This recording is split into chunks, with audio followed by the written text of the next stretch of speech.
Bonjour à tous, chers auditeurs de Radio Campus Pau. Aujourd'hui, on est avec Martina du Centre d'information Europe Direct de Pau et des Pays de l'Adour pour l'Europe en piste. C'est la dernière chronique de 2018 et en attendant 2019, donc faisons le tour des actus en Europe. Avec tout d'abord une première info concernant l'Europe et les jeunes et un concours. Bonjour Martina. Bonjour Eugénie, bonjour à tout le monde. Eh bien oui, on commence avec notre première chronique, l'Europe et les jeunes. Alors l'info dont tu parles, c'est une initiative qui a été lancée par l'Union européenne cette année, Discover EU. Une initiative qui a permis en juin 2018 à 15 000 jeunes âgés des 18 ans de gagner un pass Interrail gratuit qui leur a permis de visiter des 1 à 4 pays européens. Donc un premier round en juin et un deuxième round qui s'est terminé la semaine dernière, mardi 11 décembre, et qui permettra cette fois-ci à 12 000 jeunes, toujours quand même âgés des 18 ans, d'aller à la découverte des 1 ou plusieurs pays européens. Donc pourquoi la découverte des pays européens? Parce que l'appartenance à l'Union européenne commence justement par le voyage, par le fait d'aller chez les autres, chez nos voisins, et donc aller à la rencontre et à la recherche des autres pour justement faire comprendre qu'on fait partie d'un ensemble et qu'on n'est pas seulement en France, en Italie, en Allemagne, etc. Et ensuite, on parle bien d'un concours, un concours pour lequel vous avez le temps de postuler quand même, d'envoyer vos réalisations, vos projets, vos manifestations jusqu'au 28 janvier 2019. Il s'agit bien du prix Charlemagne de la jeunesse européenne.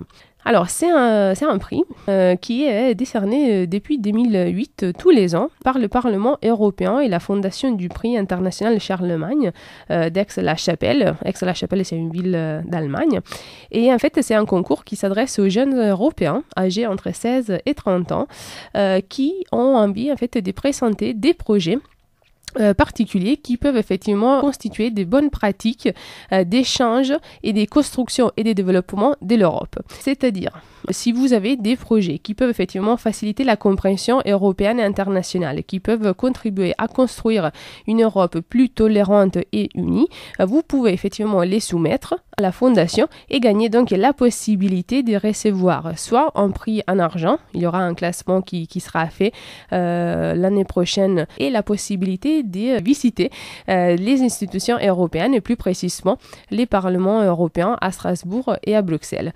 Ainsi que bien évidemment aussi la rencontre d'autres jeunes européens qui auraient donc soumis leurs projets, leurs manifestations, leurs activités et qui pourront donc se retrouver avec vous au Parlement européen. Super. Un joli concours avec des prix à gagner, mais plus encore avec des échanges en perspective. On va passer à l'actu que vous n'auriez pas vu. Avec une bonne nouvelle, c'est la fin du géoblocage injustifié, la joyeuse fin du géoblocage injustifié. Et tu vas nous expliquer en quoi c'est une bonne chose et surtout qu'est-ce que c'est. Évidemment, alors les géoblocages injustifiés, qu'est-ce que c'est déjà? Faut savoir qu'en 2015, 3% des sites internet, donc des sites qui correspondaient à des boutiques, à des magasins ou à des services en ligne, ne permettaient pas aux consommateurs de faire des achats si ces consommateurs ne résidaient pas dans les pays en question, dans les pays en fait de ce site web. Donc, géoblocage injustifié, c'était en fait des barrières, des restrictions qui étaient appliquées aux consommateurs étrangers qui bloquaient donc l'achat, parfois ne permettaient pas justement de compléter la commande, ça ne permettait pas de télécharger des produits, où il y avait des tarifs et des conditions de vente différentes, effectivement, qui étaient appliquées en fonction de la nationalité ou quand même en fonction du pays de résidence du consommateur. Et depuis le 3 décembre de cette année, donc depuis le début du mois, cela n'existe plus. Donc il s'agit en fait d'un accord politique qui a été atteint par le Parlement européen, les conseils européens et la Commission européenne pour pouvoir mettre fin au blocage géographique injustifié pour les consommateurs qui veulent acheter des produits ou des services en ligne dans l'Union. Donc, qu'est-ce que ça veut dire pour les citoyens? C'est une très bonne nouvelle parce que maintenant, on peut acheter nos appareils électroniques en ligne. On peut par exemple louer une voiture ou acheter des places des concerts à l'étranger.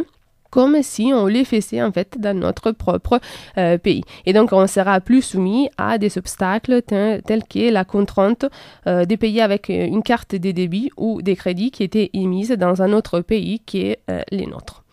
Donc, c'est pas forcément, si tu veux, une harmonisation des prix ou quand même une harmonisation des conditions des ventes, mais c'est sûr que ce nouveau règlement interdit la discrimination en matière d'accès aux biens et aux services dans les cas où elle ne peut pas effectivement se justifier par des raisons objectives et réelles comme les obligations en matière des TVA ou des contraintes juridiques différentes.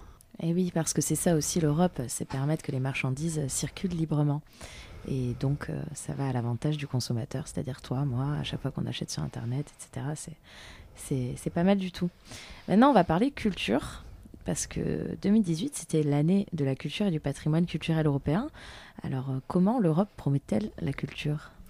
L'Europe met en place plusieurs initiatives aujourd'hui, plusieurs initiatives pour la promotion de la culture et pour la valorisation du patrimoine culturel européen.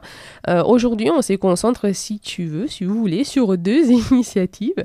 La première, dont vous avez peut-être entendu parler, capitale européenne de la culture. Les capitales européennes de la culture, ce sont en fait des villes qui sont désignées par l'Union européenne pour une période, une année civile, pendant laquelle un programme de manifestations culturelles est organisé dans ces 2 villes désignées donc chaque année.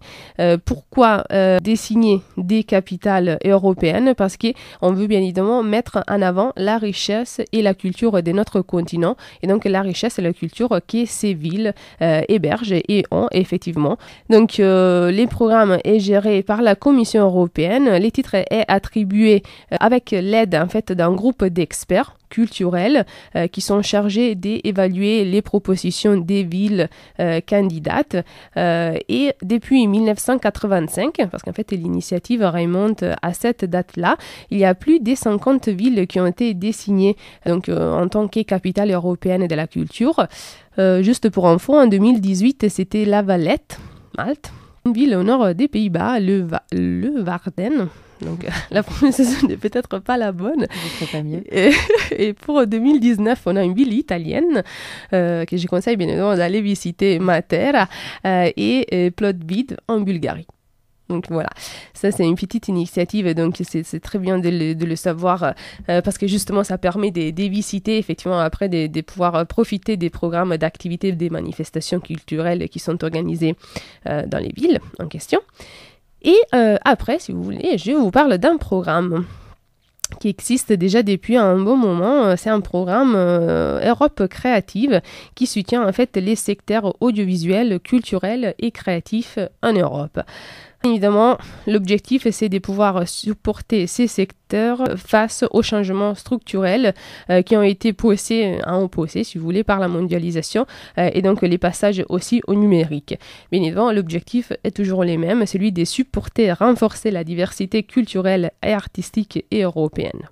Les programmes sont composés de 2 volets, un volet média, qui concerne plus spécifiquement l'industrie du cinéma, l'audiovisuel et même les jeux vidéo, et un volet culture qui aide en fait les acteurs culturels et créatifs à travailler au niveau international.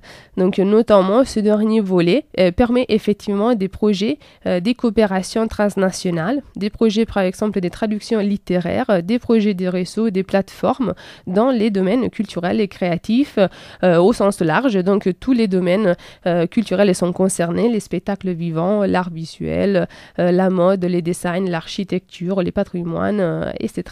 Donc il y a vraiment une volonté de pouvoir renforcer au maximum cette coopération entre les pays membres de l'Union européenne, mais aussi en termes de culture et d'art. Ça a l'air d'être une très bonne chose parce que ça donne de la visibilité à des villes qui sont connues pour leur savoir-faire dans tel ou tel domaine culturel, donc c'est pas mal. C'est ça, c'est exactement ça.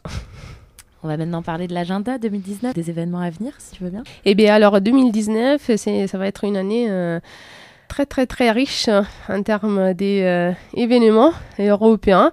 On connaît déjà 3 événements principaux de 2019.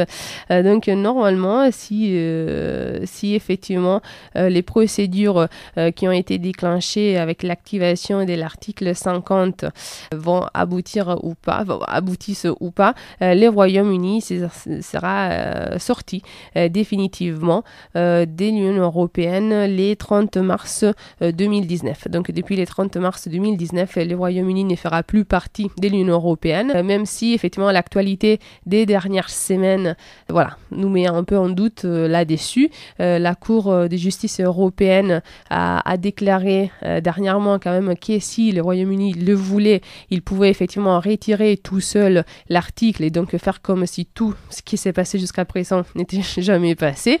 Ce qui est délicat, ce qui apparaît délicat parce qu'ils se sont prononcés par référendum. Quand même. Voilà, donc, mais c'est sûr aussi que le gouvernement en soi, c'est tellement avancé quand même dans les procédures du Brexit.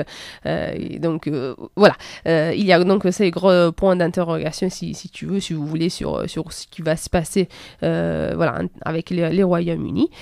Un événement qui est sûr et certain pour lequel on vous conseille bien évidemment tous d'y aller, de participer et pour lesquels on ne tardera pas bien évidemment à vous le rappeler ou quand même vous en parler, c'est les élections européennes dès mai 2019. Donc tous les 5 ans, les citoyens européens élisent en fait leurs députés, les députés qui les représentent au Parlement européen. Et donc en 2019, c'est les prochaines élections. On a déjà une date en France, c'est le 26 mai 2019, donc date très importante à noter sur votre agenda. Et si vous n'en saisissez pas peut-être l'importance, allez voir les résultats des dernières élections aux européennes et vous comprendrez tout l'enjeu d'aller voter cette année. Voilà, un résultat malheureusement un peu triste. Les dernières élections européennes ont eu un taux de participation européen au niveau européen vraiment très très très bas. On était autour du 42%, ce qui est vraiment très très très bas. Le taux est faible, les jeunes votent très peu. Donc secouez-vous les jeunes, c'est à nous de décider pour l'Europe de demain.